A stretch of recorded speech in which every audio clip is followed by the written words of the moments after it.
Suatu hari alam semesta akan mati. Tapi kenapa dan bagaimana? Dan akankah alam semesta mati selamanya? Dan bagaimana kita tahu itu? Pertama-tama alam semesta mengembang. Dan tidak hanya itu, laju ekspansinya semakin cepat. Alasan energi gelap. Energi gelap adalah fenomena yang aneh, yang diyakini para ilmuwan menembus alam semesta. Sampai tahun 1998 kami harus bekerja sedikit seperti bola yang kau lemparkan ke langit. Bola bergerak ke atas, tetapi pada titik tertentu harus turun lagi. Tapi, perluasan alam semesta sebenarnya semakin cepat. Itu seperti melempar bola ke atas dan melihatnya terbang menjauh. Lebih cepat dan lebih cepat dan lebih cepat. Dari mana percepatan ini berasal? Baik, kita tidak tahu. Tapi kami menyebutnya energi gelap. Einstein memikirkannya terlebih dahulu dan kemudian memutuskan itu bodoh. Sekarang astrofisikawan telah memutuskan itu masuk akal.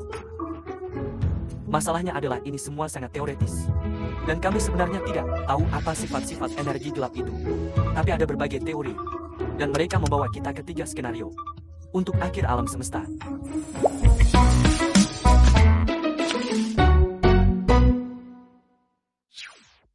Satu, robekan besar. Sejak kelahirannya alam semesta telah berkembang.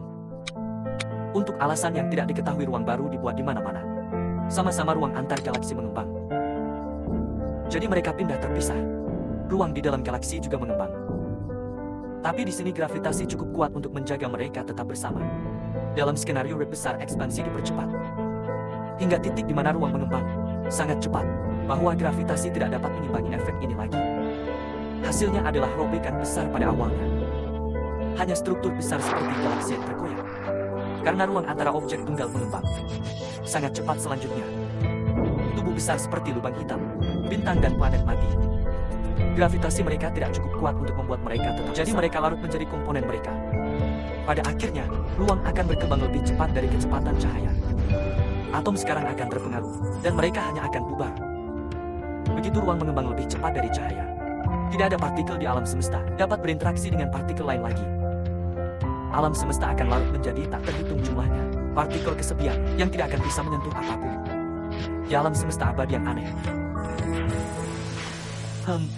Dan kamu pikir kamu merasa kesepian? 2, kematian panas atau pembekuan besar. Secara singkat, perbedaan antara robekan besar dan kematian panas. Apakah itu dalam skenario kematian panas? Masalah tetap utuh dan diubah menjadi sangat panjang. Tetapi periode waktu terbatas menjadi radiasi. Sementara alam semesta mengembang selamanya. Tapi bagaimana cara kerjanya? Mari kita bicara tentang entropi. Setiap sistem cenderung menuju keadaan entropi tertinggi. Seperti ketika kita memiliki lete macchiato. Awalnya memiliki wilayah yang berbeda. Tetapi seiring waktu mereka akan menjadi dingin dan hancur. Sampai seragam. Dan ini juga berlaku untuk alam semesta. Jadi sementara alam semesta menjadi lebih besar dan lebih besar, materi perlahan membusuk dan menyebar. Di beberapa titik setelah banyak generasi bintang. Semua awan gas yang diperlukan untuk membentuk bintang akan habis. Jadi alam semesta akan menjadi gelap. Matahari yang tersisa akan mati. Lubang hitam perlahan akan merosot dan menguap selama triliunan tahun.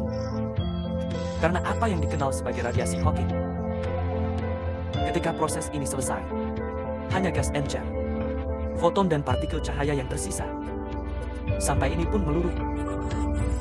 Semua aktivitas di alam semesta berhenti. Pada titik ini entropi maksimal. Dan alam semesta mati selamanya. Kecuali secara teoritis mungkin saja. Setelah waktu yang sangat lama, mungkin ada penurunan entropi spontan. Sebagai hasil dari sesuatu yang disebut terowongan kuantum. Mengarah ke Big Bang baru. 3 krisis besar dan pantulan besar. Ini adalah skenario yang paling membangkitkan semangat. Jika ada lebih sedikit energi gelap dari yang kita kira, ada lebih atau berkurang energi gelap dari yang gravitasi akan menjadi gaya yang mendominasi di alam semesta. Satu hari dalam beberapa triliun tahun, laju perluasan alam semesta akan melambat dan berhenti setelah itu. Itu membalikkan galaksi akan saling berlomba. Bergabung saat alam semesta menjadi lebih kecil dan lebih kecil. Karena alam semesta yang lebih kecil juga berarti alam semesta yang lebih naik di mana-mana sekaligus. 100.000 tahun sebelum Big Crunch, latar belakang radiasi akan lebih panas dari permukaan kebanyakan bintang-bintang, yang berarti mereka akan dimasak dari luar. Menit sebelum Big Crunch terjadi, inti atom terkoyak. Sebelum lubang hitam supermasif melahap segalanya. Akhirnya, semua lubang hitam akan bergabung menjadi super besar. Mega lubang hitam yang berisi seluruh masa alam semesta.